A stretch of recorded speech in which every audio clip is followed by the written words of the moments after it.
destinazione del racconto è Aidone, un paese bellissimo e pieno di storia in provincia di Enna, dove sono nato e cresciuto, prima di trasferirmi ancora adolescente a Catania. Perdonerete la mia emozione. Un estratto dell'opera intitolato Via Garibaldi.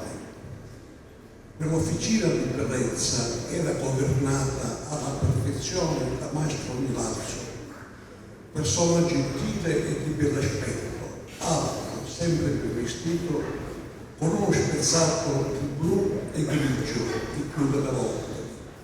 Lo vedevo ricurvo, seduto su un banchetto o su una sedia bassa, a cucire, attorniata dai carusi che da lui imparavano il mestiere. Il mastro prendeva le misure ai clienti, tagliava la stoffa per l'abito e iniziava a cucire la giacca mentre affidava ai giovani la manifattura dei pantaloni. Il mio primo vestito con giacca e pantaloni lunghi arrivò in tempo.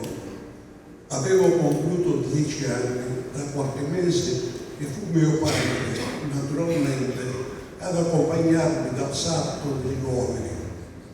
Scegliemmo una stoffa che ci era stata consigliata dal Mastro Milazzo.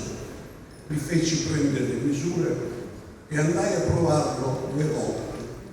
Mi venne consegnato la mattina della festa. Era tutto mio.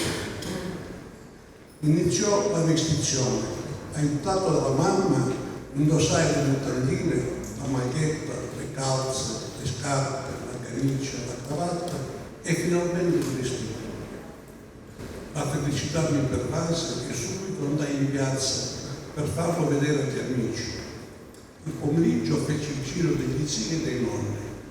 Constatarono ammirati che ero un uomo ormai ed elargirono il premio in denaro per aver raggiunto l'età del primo vestito con la giacca e i pantaloni lunghi. Un pegno che solo molti anni dopo capii essere piuttosto un premio di consolazione che sangiva il definitivo distacco dall'età dell'innocenza trascorsa in quegli indimenticabili anni 50 ad Aidone, in via Garibaldi,